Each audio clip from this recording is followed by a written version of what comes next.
Bienvenidos al canal donde bíblicamente se desmantelarán las mentiras que por siglos han mantenido esclavizadas a millones de personas alrededor del mundo. Continuamos con el capítulo 1. San Pedro murió crucificado en Asia Menor, de donde nunca salió. Juan 21, 18 y 19. De cierto te digo, cuando eras más joven te ceñías e ibas a donde querías. Mas cuando ya seas viejo, extenderás tus manos y te ceñirá otro y te llevará a donde no quieras.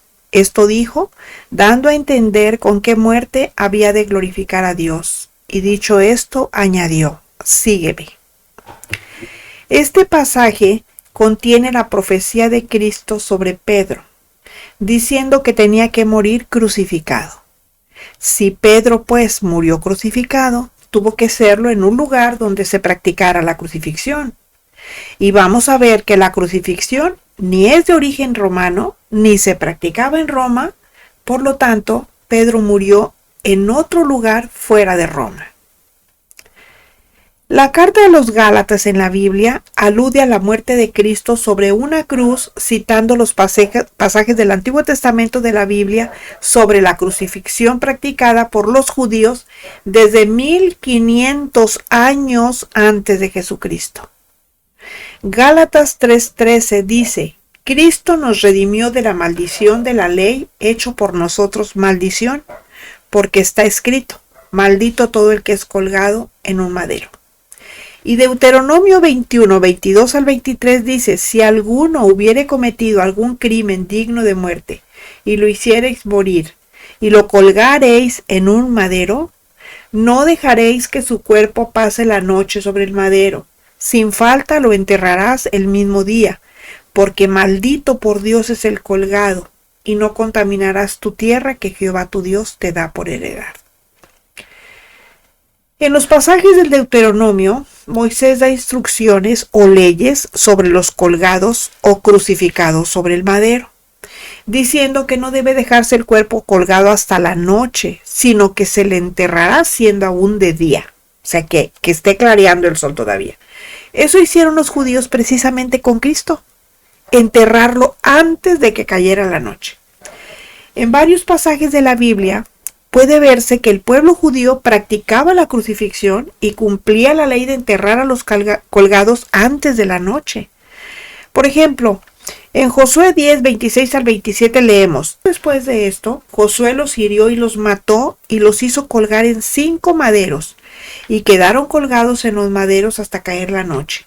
Y cuando el sol se iba a poner, mandó Josué que los quitasen de los maderos y los echasen en la cueva donde se habían escondido. Y pusieron grandes piedras a la entrada de la cueva, las cuales permanecen hasta hoy.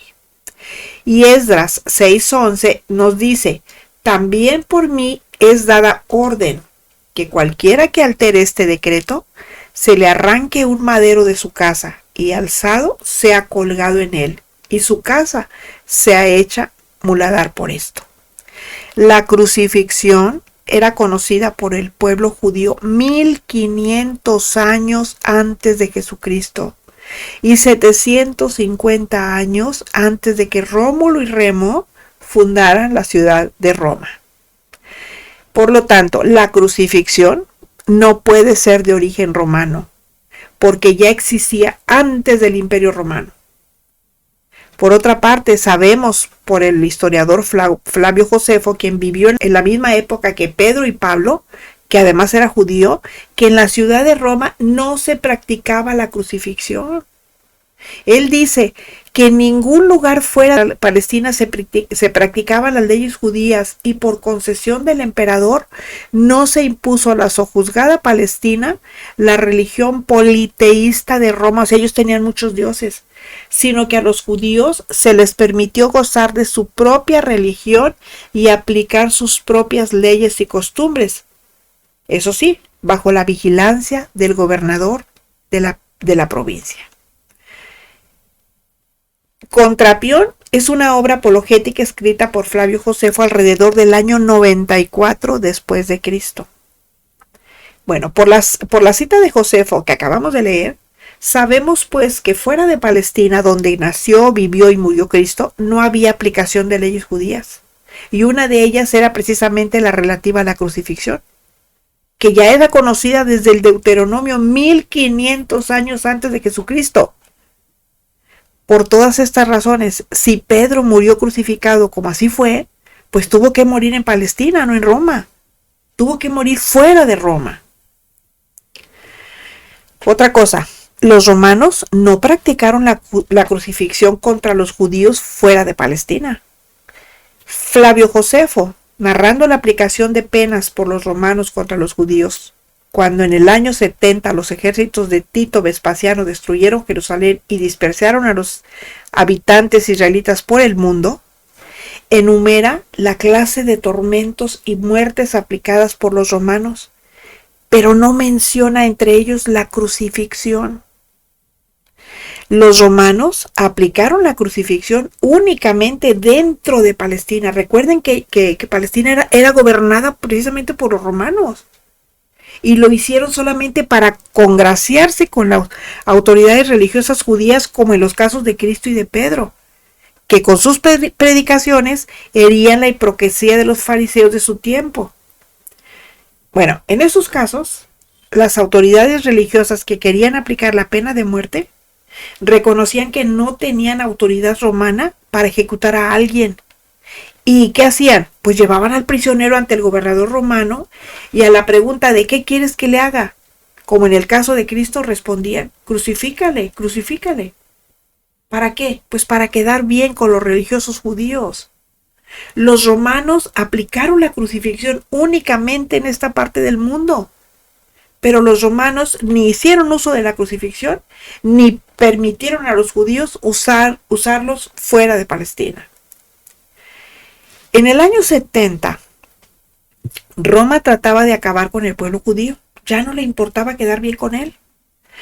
Contra Palestina aplicó los medios de tortura y muerte que siempre usaba. ¿Y cuáles eran esos? Pues la deportación, los trabajos forzados en las minas, o la ejecución por la espalda, o el fuego.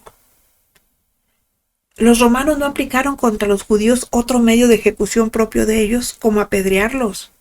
Aplicaron solamente los indicados. En cuanto a la lapidación y la crucifixión, quedaron descartados por no ser costumbres romanos. La Iglesia Católica da como fecha de crucifixión y muerte de Pedro el año 67, cuando las autoridades romanas de Palestina seguían aceptando sugerencias de los líderes religiosos judíos contra él, o sea, contra Pedro. También allí en Palestina los fariseos pidieron crucifixión para escarmentar a ese apóstol que se decía el apóstol de los judíos, ovejas de Israel, pues así lo había llamado el Señor Jesucristo, el apóstol de los judíos y el pastor de las ovejas perdidas de la casa de Israel. Entonces, son muy interesantes las siguientes palabras de Flavio Josefo concernientes a los medios de castigo aplicados por los romanos a los judíos en el año 70. 3 años después de la ejecución de Pedro, ya no se aplicó más la crucifixión.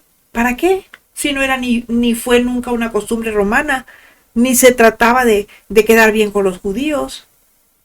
Estas son palabras del historiador Josefo, quien vivió los momentos históricos que relata.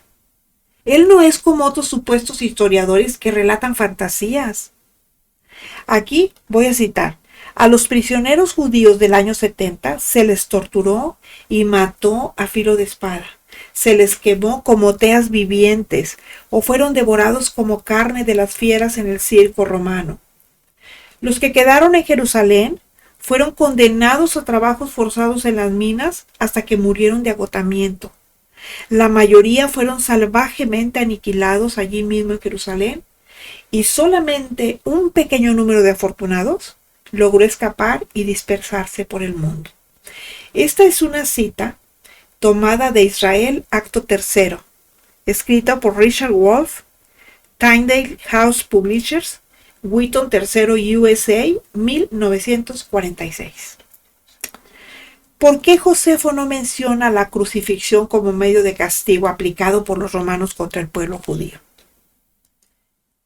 Bueno, pues porque la crucifixión no es de origen romano. solamente existía entre los judíos dentro de Palestina, y los romanos llegaron a aplicar allí dentro este medio de castigo cuando estaban en buenas relaciones con los judíos y solamente a pedido de ellos. Entonces, por las razones bíblicas e históricas mencionadas antes, sabemos que Pedro murió crucificado en Palestina. Pedro no murió en Roma, y menos junto a Pablo, ya que Pablo al morir en Roma dijo en 2 de Timoteo 4:11, multicitado muchas veces, solo Lucas está conmigo. Aquí hay una alerta contra los falsos historiadores. Desde que nació el catolicismo romano en el año 607 después de Cristo, abundan los falsos historiadores ignorantes de la Biblia, y los escritos de Josefo están interesados en afirmar en franca complicidad con los engañadores que Pedro estuvo y murió en Roma, y además que fue el primer papa. Los falsos historiadores, ignorantes de la pobreza y humildad de Pedro, se atreven a describir un Pedro diferente, un Pedro hermoso, rico y sentado en un trono. Lo más lamentable del caso es que, aunque parezca increíble, algunos de esos historiadores son protestantes, guiados por tradiciones sembradas por el catolicismo romano, que nada saben ni de la Biblia ni de Josefo. Ahora bien, contrariamente a los falsos historiadores, hay otros que sí conocen la Biblia y por ella saben que Pedro nunca ejerció funciones de jefe de la iglesia, ni estuvo en Roma, y que todos los primeros cristianos eran iguales en jerarquía. Jesús en Marcos 9:35 se los deja muy claro. Cuando se sienta y les dice, Él se sentó y llamó a los 12 y les dijo, si alguno quiere ser el primero, será el postrero de todos y el servidor de todos. Estos verdaderos historiadores saben que los primeros 3 siglos del cristianismo, y a causa de las persecuciones, ni siquiera había obispo de Roma, y que el primer papa o supuesto obispo universal apareció hasta el siglo VII en el año 607. Recordemos que Jesús nació y vivió como un judío en la región de Judea y Galilea. Esa región era parte de los territorios que formaban parte del Imperio Romano y que hoy conforman la zona geográfica históricamente referida como Palestina. Aunque Jesús vivió en la misma área geográfica, no era palestino en el sentido, digamos, étnico o nacional moderno. Él era miembro del pueblo judío. La Biblia no solo advierte contra los falsos maestros que enseñan la palabra, sino también contra los falsos historiadores, diciendo en Colosenses 2:8, miren que nadie los engañe con sutilezas y huecas filosofías, siguiendo la tradición de los hombres y no a Cristo. La tumba de San Pedro y el trono de San Pedro, que están en Roma, son absolutamente falsos. Quienes escuchen este estudio y consulten sus Biblias y las fuentes históricas y enciclopedias mencionadas, si son sinceros y quieren llegar a la verdad, van a estar de acuerdo que efectivamente el apóstol Pedro no fue el primer papa, porque ni siquiera estuvo en Roma, y los actuales papas tampoco son sucesores del que nunca estuvo en Roma, y que además jamás pretendió ser jefe de los cristianos.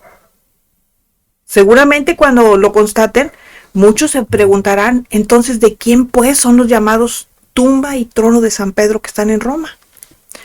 Bueno, en primer lugar, siempre debemos de tener presente que Pedro fue pobre. Él era un pescador que dejó todo lo que tenía por seguir a Cristo. Siempre defendió la pobreza. Basta para ello leer sus 2 epístolas escritas. Y no las escribió mucho tiempo antes de morir, no, las escribió poco tiempo antes de morir. En una ocasión, fíjense, un limonero le pidió limosna y le dijo, o sea, eso está en Hechos 3:6, le dijo, no tengo oro ni plata. O sea, Pedro no tenía ni oro ni plata.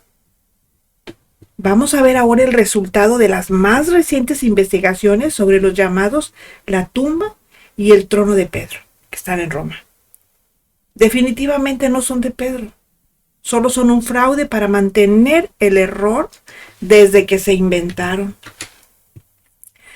La falsa tumba de San Pedro que está en el Vaticano el año 607, Bonifacio III, tercer obispo político, no religioso, de Roma con ese nombre, empezó a proclamarse Bonifacio, obispo universal, contra la enseñanza bíblica dada en Efesios 5:23 en su parte B, que dice: así como Cristo es cabeza de la iglesia, la cual es su cuerpo y él es su salvador.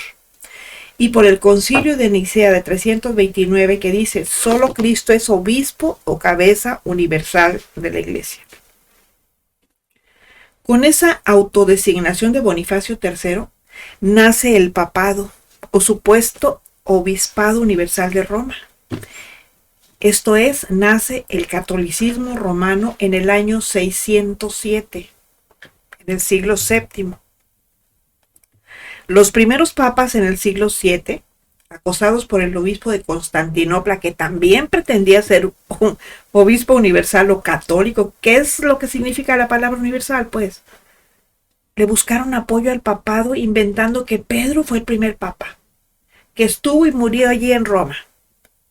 Solo para apoyar sus falsos argumentos en el siglo VII, mandaron construir la falsa tumba y el falso trono de San Pedro.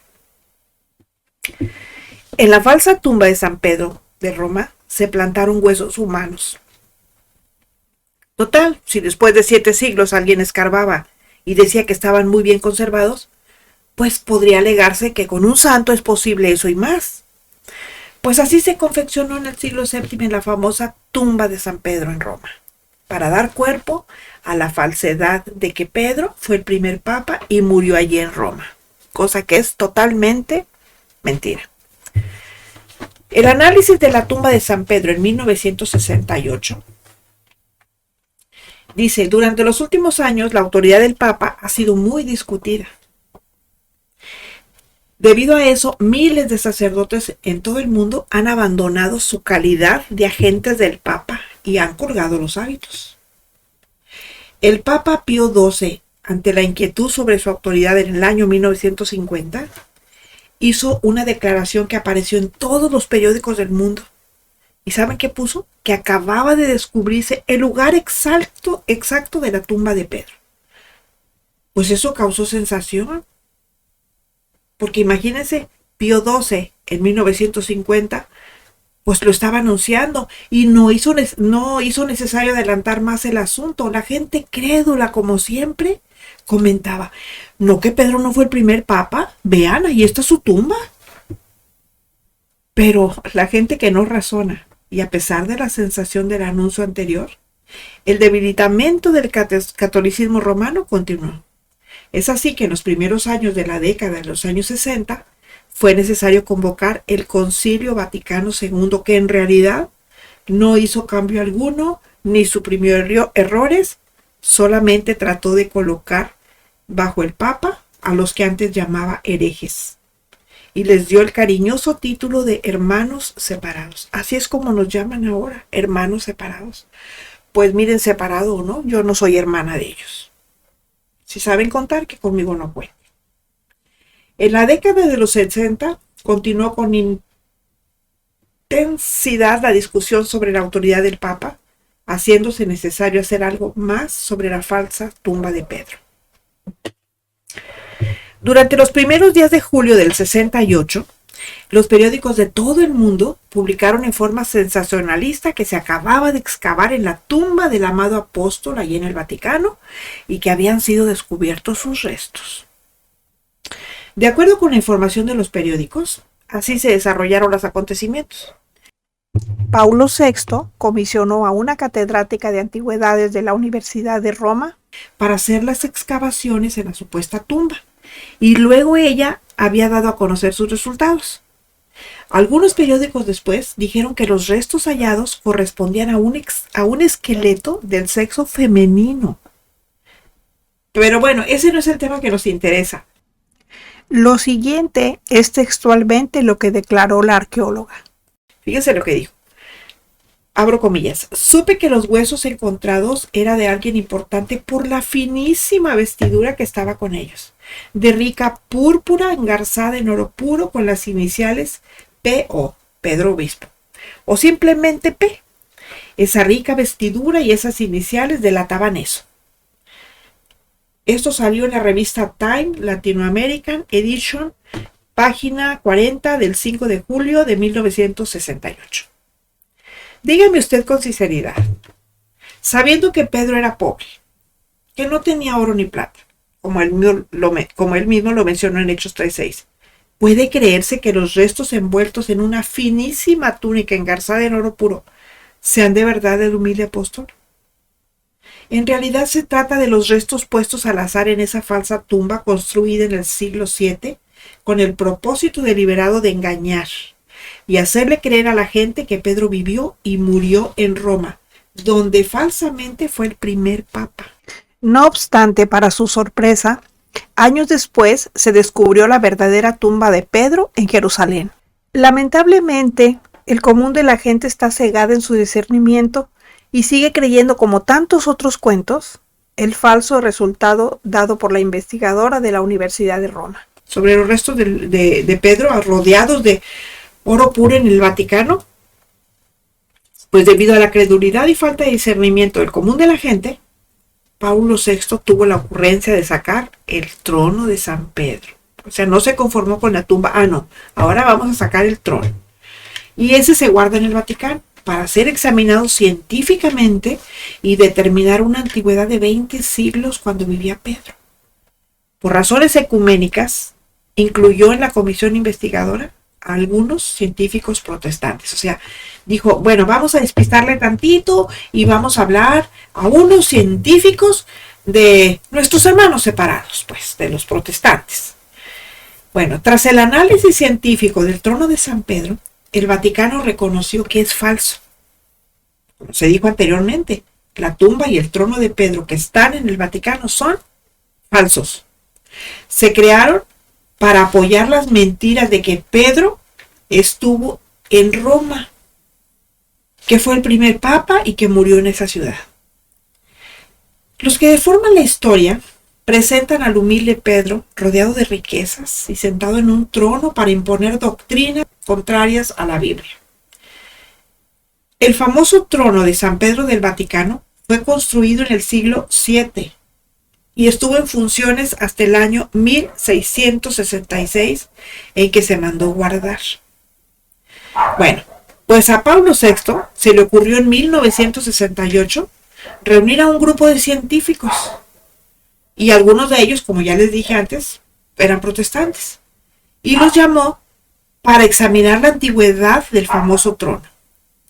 Bueno, pues la presencia de protestantes en la comisión investigadora hizo imposible ocultar los resultados. O sea, no tuvieron otra forma de que salieran a la vista, pues. O sea, aunque ellos querían ocultarlos, no pudieron porque allá había protestantes.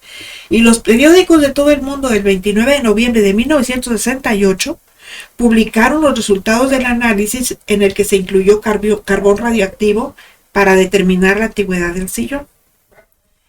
Bueno, si el análisis hubiera dado una antigüedad de 20 siglos, tampoco se hubiera creído que era de Pedro, porque Pedro fue pobre, por lo tanto no tenía un trono. Ahora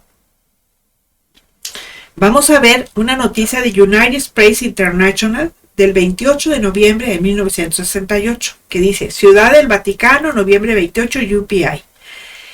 En el ábside, que en una iglesia, hagan de cuenta que es la forma abovedada, y por lo común que es semicircular, que sobresale en la fachada posterior, y allí normalmente se instalaban el altar y el presbiterio de la Basílica de San Pedro, que es una capilla barroca, ¿verdad? Allí se encontraba un sillón por los católicos idólatras, como siempre ha sido, venerado durante siglos por haberse creído que perteneció al apóstol Pedro. Los papas lo usaron como trono, y durante 2 siglos quedó encerrado en una bóveda. Estaba guardado ahí como una reliquia. Y el Papa Pablo VI ya no supo qué hacer con él, porque el trono fue identificado por un grupo de expertos que afirman que fue hecho en el siglo IX. Así como se oye cuando en las caricaturas, así como una musiquita, así. Bueno, el dictamen científico fue dado a conocer por una comisión designada por Pablo VI en julio de 1968, que informó que el trono no es tan antiguo como para haber pertenecido a Pedro. La cuestión ahora es si el Papa ordenará que vuelva a ser colocado en el templo de estilo barroco diseñado por el célebre escultor Giovanni Lorenzo Bernini en el siglo XVII. Monseñor Michael Macarrone, presidente de la comisión designada por el Papa, declaró a los periodistas en su momento que se le daría un tratamiento para protegerlo. Pero aparte de eso, el futuro señor quedará en manos del Papa. La comisión incluye expertos y científicos en diversos terrenos, ¿verdad? Entre ellos, como ya les mencioné, algunos protestantes elegidos principalmente por sus conocimientos, más que por razones ecuménicas. O sea, ellos no querían que hubiera nadie más que ellos, pero los escogieron a los protestantes pues porque tenían conocimientos sobre algunos temas que se necesitaban. Entonces, Monseñor Macarrone dijo que la prueba del carbón radiactivo y otros elementos que esclarecen la antigüedad indican que procede del siglo IX y que existen bases para creer que se utilizó para la coronación de Carlos el Calvo. O sea, el sillón fue utilizado durante siglos como trono papal, venerado como una de las reliquias de Pedro, hasta que fue retirado en 1666 y oculto a la vista hasta 1867, cuando fue exhibido nuevamente por unos pocos días al conmemorarse el 18º centenario de la muerte del apóstol. La comisión de peritos señaló que las patas y la base del trono fueron añadidas en el siglo XII o XIII. ¿Qué les parece? La presencia en la comisión investigadora sobre el famoso sillón de Pedro de protestantes llevó a Roma la imposibilidad de ocultar los resultados científicos del análisis de ese trono. Y con ese trono, con el que también se estuvo engañando a la gente, haciéndole creer que Pedro era rico, tenía trono y era papa. Pero la cuestión principal es ¿abrieron los ojos los millones de engañados que leyeron los resultados sobre la investigación del trono de su San Pedro? ¿Qué va? La mayoría de ellos, necios, alabó a su santidad por la sinceridad demostrada en ese asunto y siguen en el error, creyendo todo lo que se les dice sobre Pedro. No hay duda que ya tienen la conciencia cauterizada. Por eso, aunque quieran, nunca van a entender. Recientemente se han elaborado supuestos análisis científicos sobre el llamado Santo Sudario, la imagen de Guadalupe, etc., que dicen que hay acción sobrenatural de Dios sobre estos objetos. Fíjense, yo no entiendo cómo, por ejemplo, la Virgen de Guadalupe se apareció en México, dizque a un indio, pero resulta que el indio se llamaba Juan Diego. ¿Qué hace un indio con un nombre español? ¿Qué hace una indígena con un nombre español? Guadalupe. O sea, ya desde ahí, porque hasta esos son tan burdos que ni siquiera saben elaborar las mentiras. Entonces dice, ¿será de verdad acción sobrenatural de Dios? Pues déjenme decirles que la Biblia muestra que Satanás se transforma en ángel de luz. Y así lo hizo, efectuando señales y prodigios mentirosos en la corte del faraón. En Éxodo 7:20 al 23, fíjense lo que dice. Y Moisés y Aarón hicieron como Jehová lo mandó, y alzando la vara, golpeó las aguas que había en el río en presencia de Faraón y de sus siervos, y todas las aguas que había en el río se convirtieron en sangre. Asimismo, los peces que había en el río murieron, y el río se corrompió, tanto que los egipcios no podían beber de él, y hubo sangre por toda la tierra de Egipto. ¿Y qué dice el 22? Y los hechiceros de Egipto hicieron lo mismo con sus encantamientos, y el corazón de Faraón se endureció y no los escuchó, como Jehová lo había dicho. Y Faraón se volvió y fue a su casa y no dio atención tampoco a esto. Y lo puede seguir haciendo ahora, en supuestas apariciones y objetos a los que se da un culto que la Biblia prohíbe. Dice Éxodo 24 al 6, no te harás imagen, ni ninguna semejanza de lo que está arriba en el cielo, ni abajo en la tierra, ni en las aguas debajo de la tierra. No te inclinarás a ellas, ni las honrarás, porque yo soy Jehová tu Dios, fuerte, celoso, que visito la maldad de los padres sobre los hijos hasta la tercera y cuarta generación de los que me aborrecen, y hago misericordia a millares, a los que me aman y guardan mis mandamientos. Ese es el segundo mandamiento. ¿Saben qué? Suprimido por Roma. El 13 de octubre de 1988, los periódicos del mundo publicaron la noticia de que después de analizado el Santo Sudario, se concluyó que data del siglo XIII y por lo tanto, ¿saben qué? No es de Cristo. O sea, también eso es mentira. Artistas y falsos historiadores alabados cuando en sus obras presentan falsedades defendidas por Roma. Vamos a hablar de eso. Bueno, pues ya se vio el caso de historiadores protestantes ignorantes de la Biblia y los escritos de los llamados padres de la Iglesia, que en sus obras hablan de Pedro como supuesto primer papa. También hay artistas de la pintura que presentan, por ejemplo, a Pedro junto al Coliseo romano, o novelistas como Enrique Sienkiewicz, que a finales del siglo XIX escribió Quo Vadis. Allí describe a Pedro tratando de salir de la ciudad de Roma. Todos estos artistas han sido, por supuesto, alabados por Roma, porque en forma inconsciente, por ignorancia o deliberadamente por dinero, han apoyado falsedades que convienen al catolicismo romano. Es lógico que todas estas falsas obras empezaron a partir del siglo VII, en que nació el catolicismo romano, como más adelante lo vamos a ver. Por eso, quien quiera buscar la verdad sobre las fuentes del verdadero cristianismo, debe acudir a la propia Biblia o a escritos anteriores al siglo VII, entre ellos los de los llamados padres de la Iglesia.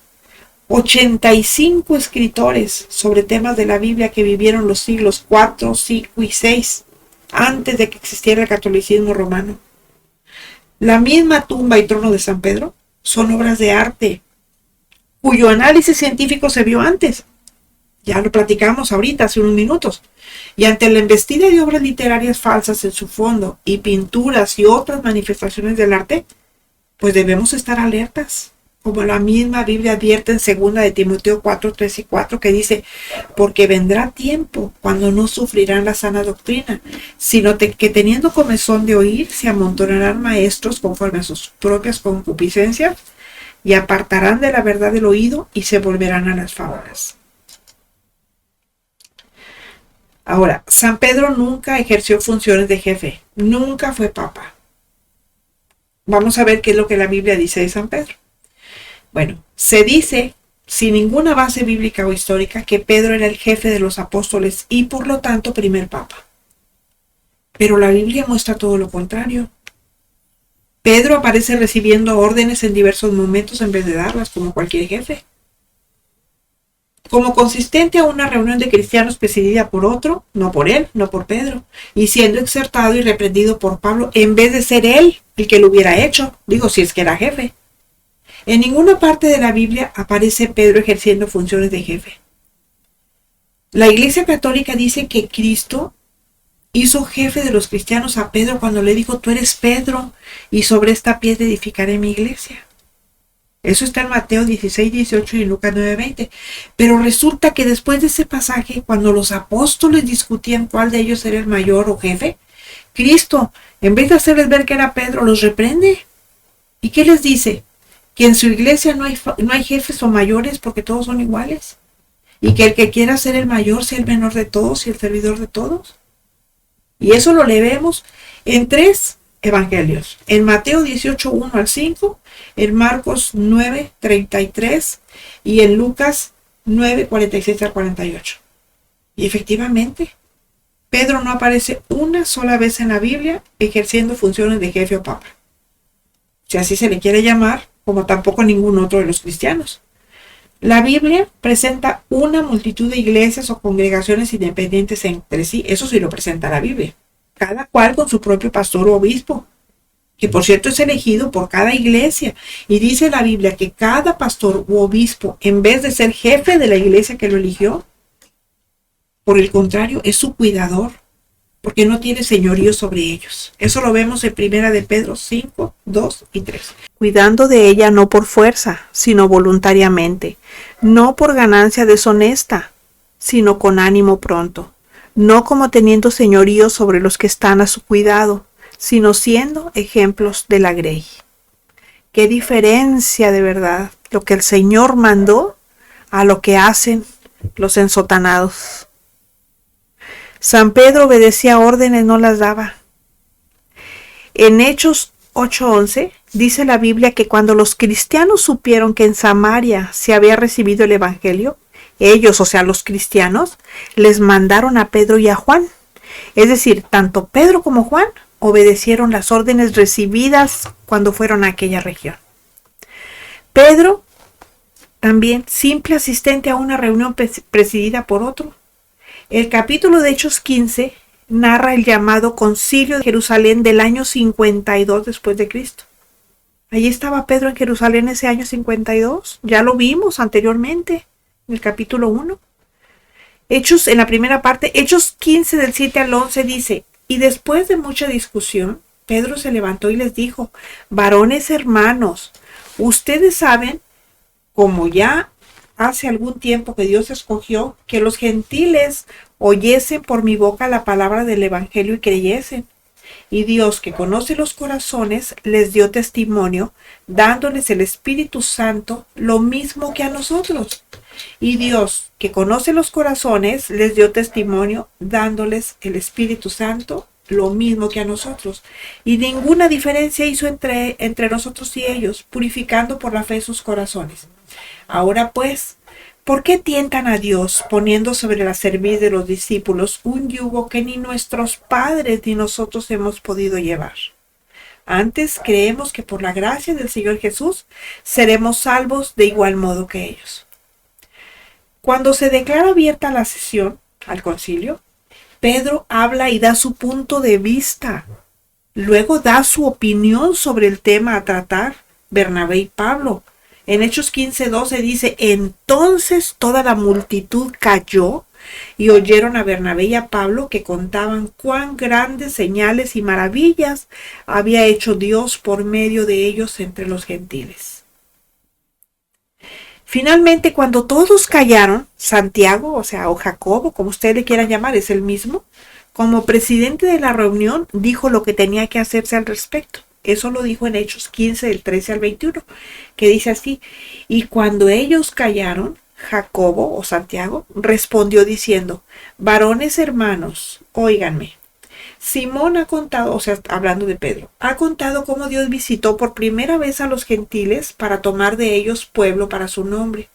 Y con esto concuerdan las palabras de los profetas como está escrito: después de esto volveré y reedificaré el tabernáculo de David que está caído, y repararé sus ruinas y lo volveré a levantar, para que el resto de los hombres busque al Señor, y todos los gentiles sobre los cuales es invocado mi nombre, dice el Señor, que hace conocer todo esto desde tiempos antiguos, por lo cual yo juzgo que no se inquieta a los gentiles que se convierten a Dios, sino que se les escriba que se aparten de las contaminaciones de los ídolos, de fornicación, de ahogado y de sangre, porque Moisés desde tiempos antiguos tiene en cada ciudad quien lo predique en las sinagogas donde es leído cada día de reposo. Fíjense, a partir de aquí del capítulo 15 empieza la transición de los judíos a los gentiles en cuanto a la predicación del evangelio. Pero eso ya lo veremos en mi canal, en el otro canal que tengo que se llama La Sierva de Jesucristo, y que les invito a que se suscriban. La Iglesia Católica dice que Pedro presidía porque habló primero, pero ese es un argumento sin valor alguno. Lo acabamos de leer. Santiago era el presidente y obispo de Jerusalén, y él dijo lo que tenía que hacerse. ¿Qué fue lo que hizo Pedro? Pues únicamente opinó. No hizo funciones de jefe, ni tampoco presidió la reunión, el concilio, ahí lo presidía Santiago. Ahora, Pedro también es reprendido públicamente por Pablo. Vamos a ver eso en Gálatas 2 del 11 al 16, para que vean, o sea, ¿a qué jefe se le reprende en público? Pues a nadie. Pero cuando Pedro vino a Antioquía, le resistí cara a cara, dice Pedro, porque era de condenar. Pues antes que viniesen algunos de parte de Jacobo, o sea, de Santiago, comía con los gentiles, pero después que vinieron se retraía y se apartaba porque tenían miedo de los de la circuncisión. Y en su simulación participaban también los otros judíos, de tal manera que aún Bernabé fue también arrastrado por la hipocresía de ellos. Fíjense qué peligroso es eso, que si somos cristianos, no seamos firmes, no seamos radicales, que nos dé pena y andemos simulando para que los demás no sepan que somos cristianos. Pero pues eso es lo único de valor que tenemos, nuestra salvación. ¿Por qué no habríamos de decir que somos cristianos? Por eso lo reprendió Pablo y sigue diciendo el 14, pero cuando vi que no andaban rectamente conforme a la verdad del Evangelio, dije a Pedro delante de todos, si tú, siendo judío, vives como los gentiles y no como judío, ¿por qué obligas a los gentiles a judaizar? Nosotros, judíos de nacimiento y no pecadores de entre los gentiles, sabiendo que el hombre no es justificado por las obras de la ley, sino por la fe de Jesucristo, nosotros también hemos creído en Jesucristo para ser justificados por la fe de Cristo y no por las obras de la ley, por cuanto por las obras de la ley nadie será justificado. Aquí se muestra que estando Pedro en Antioquía, allá por el año 43 después de Cristo, participó de la hipocresía de los judaizantes como cuando negó conocer a Cristo en el patio de Anás. Dice esa parte de la Biblia que entonces Pablo le resistió cara a cara porque era de condenar y delante de todo lo reprendió. Imagínense ustedes reprendiendo a su jefe delante de todo el mundo. Pues ¿cuándo va a ser eso? Pues ahí todos eran iguales, Pablo, Santiago, todos eran iguales. Ahí no había uno que fuera mayor que el otro. Y si el Señor Jesucristo se los dijo. Bueno, los anteriores acontecimientos de la vida de Pedro, posteriores a cuando Cristo dijo, tú eres Pedro, y sobre esta piedra edificaré mi iglesia, son más que evidentes para mostrarnos que Pedro no ejerció funciones de jefe. Y que con esas palabras de tú eres Pedro, Cristo no le dio la autoridad malentendida que ahora indebidamente le dan. Cristo lo que enseña en el pasaje de Mateo 16 es que quien confiesa a Cristo, el Hijo del Dios viviente, como su Salvador personal, se edifica como piedra sobre el fundamento de la iglesia que es Cristo y recibe la autoridad del Evangelio. Más adelante veremos qué fue lo que quiso decir Cristo con tú eres Pedro y sobre esta piedra edificaré mi iglesia y apacienta mis ovejas. Los espero la próxima semana y les invito a que se suscriban, me dejen un like y compartan. El Señor les bendiga.